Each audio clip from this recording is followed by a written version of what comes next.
இன்றைய காலை பொழுதிலும் கூட இது வானத்தின் வாசல் ஊழியத்தின் மூலம் உங்களை சந்திப்பதில் கர்த்தருக்குள் மிகுந்த சந்தோஷம் அடைகிறேன். அநேக காரியங்களை குறித்து கவலைப்பட்டு கொண்டிருக்கிறார்கள். நான் பல வருடமாக ஆண்டவரிடத்தில் ஜெபித்து கொண்டிருக்கிறேன். ஆனாலும் என்னுடைய காரியத்தில் ஒரு தோல்வி காணப்பட்டு கொண்டிருக்கிறது. என்னுடைய வாழ்க்கையில் ஒரு முன்னேற்றம் இல்லை. என்னுடைய தொழிலில் ஒரு முன்னேற்றம் இல்லை. என்னுடைய முன்னேற்றத்துக்கு தடையாக ஒரு முட்டுக்கட்டை இருந்து கொண்டிருக்கிறது.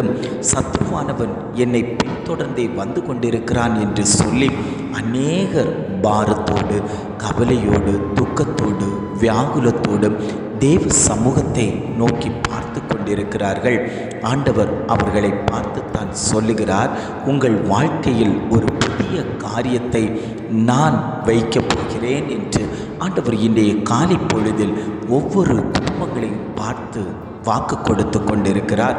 இன்றைய காலை பொழுதிலும் கூட ஆண்டவர் நமக்கு தரக்கூடிய வார்த்தை என்னவென்றால், ஏசாயா 43 அதிகாரம் 19 இவ்வாறாக சொல்லுகிறது, இதோ நான் புதிய காரியத்தை செய்கிறேன், இப்பொழுதே அது தோன்றும், நீங்கள் அதை அறியீர்களா?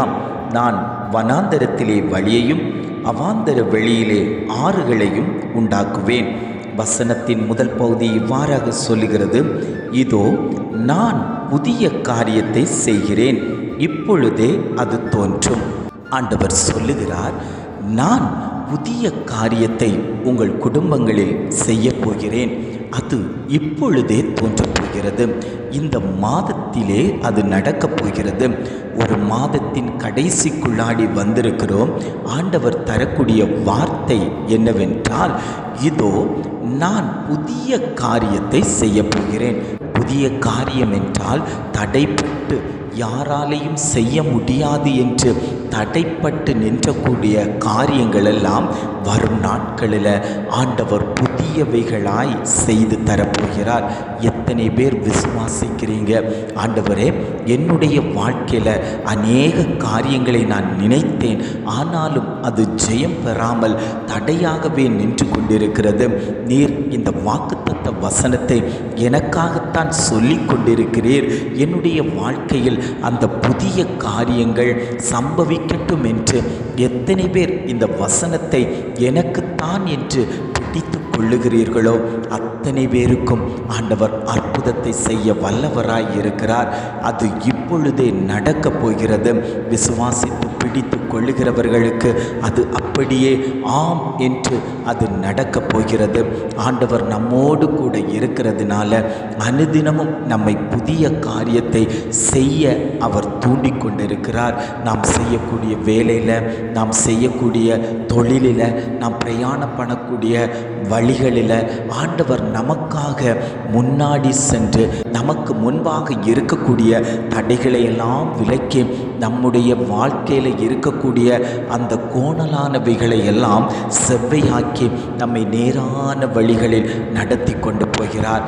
அவன் செய்வது எல்லாம் வாய்க்கும் என்று சொல்லப்பட்டுள்ளது போல ஆண்டவர் அனுதினமும் நம்முடைய வாழ்க்கையில் புதிய காரியங்களை செய்து கொண்டே இருக்கிறார். நமக்கு ஜீவ சுகத்தை தந்திருப்பதே பெரிய காரியம். நாம் இன்றைக்கு உயிரோடு நின்று அநேகருக்கு சாட்சியாக முன்னாக நிற்போமேயானால் அதுவே பெரிய காரியம். நம்முடைய ஜீவனை பாதுகாத்து நம்மளை வழிநடத்தி கொண்டிருப்பதே அவர் நமக்கு செய்யக்கூடிய புதிய காரியம். அப்படிப்பட்ட தேவனை நாம் ஒருபோதும் மறந்து விடக்கூடாது. ஒருபோதும் அவரை மறுதலித்தும் விடக்கூடாது. ஆண்டவரே, என் குடும்பத்தில் இருக்கக்கூடிய வியாதி என்கிற அந்த சிறையிருப்பை மாற்றித்தாங்கப்பா, கடன் பாரத்தை மாற்றித்தாங்க ஆண்டவரே, பொருளாதாரத்துக்கு ஒரு வழிவாசலை உண்டு பண்ணித்தாங்க ஆண்டவரே. வரும் நாட்களில் நீர் அந்த புதிய காரியத்தை செய்ய போகிறதற்காக நாங்கள் உமக்கு நன்றி செலுத்துகிறோம்னு சொல்லி எத்தனை பேர் தேவ சமூகத்தில் விழுந்து கிடக்கிறீர்களோ அத்தனை பேருடைய குடும்பங்களையும் தேவன் ஆசீர்வதித்து பெருக பண்ணக்கூடிய நாட்களில் உங்களை கொண்டு வந்திருக்கிறார். ஜெபிக்கலாமா? அன்பின் பரலோக பிதாவே, இந்த காலை பொழுதுக்காக நாங்கள் உம்மை துதிக்கிறோம், ஸ்தோத்தரிக்கிறோம் ஆண்டவரே. இந்த காலை பொழுதிலும் கூட ஆண்டவர் எங்களுக்கு தந்த நல்ல வார்த்தைக்காக நாங்கள் உமக்கு நன்றி செலுத்துகிறோம் ஆண்டவரே. இதோ நான் புதிய காரியத்தை செய்கிறேன், இப்பொழுதே அது தோன்றும் என்று எங்களுக்கு ஆணித்தரமாய் ஒரு வாக்கு தத்தத்தை தந்திருக்கீங்க ஆண்டவரே. அந்த வாக்கு தத்தம் எங்கள் வாழ்க்கையில் நடைபெறட்டும் ஆண்டவரே. அதற்கு தடையாக நிற்கக்கூடிய தடைகளை எல்லாம் தேவன் எடுத்து மாற்றும்படியாய் நாங்கள் ஜெபிக்கிறோம் ஆண்டவரே. எங்களுக்கு விரோதமாய் உருவாக்கப்பட்டு கொண்டிருக்கக்கூடிய ஆயுதங்கள் வாய்க்காதே போகட்டும் ஆண்டவரே. நான் நினைத்த காரியத்தில் ஜெயம் கொள்ள விடாதபடிக்கு சத்ருவானவன் தடை பண்ணி வைத்திருக்கக்கூடிய அந்தகார இருளின் ஆதிக்கங்கள் குடும்பத்தை விட்டு வெளியேறும்படியாய் நாங்கள் ஜெபிக்கிறோம் ஆண்டவரே. இதை கேட்டுக்கொண்டிருக்கக்கூடிய ஒவ்வொரு குடும்பத்தையும் ஆசீர்வதிக்கும்படியாய் நாங்கள் ஜெபிக்கிறோம்.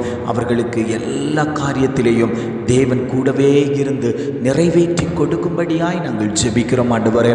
என்னென்ன காரியங்கள் எல்லாம் நினைத்திருக்கிறார்களோ அந்த காரியத்தில் தேவனுடைய கரம் வைக்கப்படும்படியாய் நாங்கள் ஜெபிக்கிறோம். பலவீனங்களை மாற்றி கொடுங்க, தேவைகளை சந்திங்க ஆண்டவரே.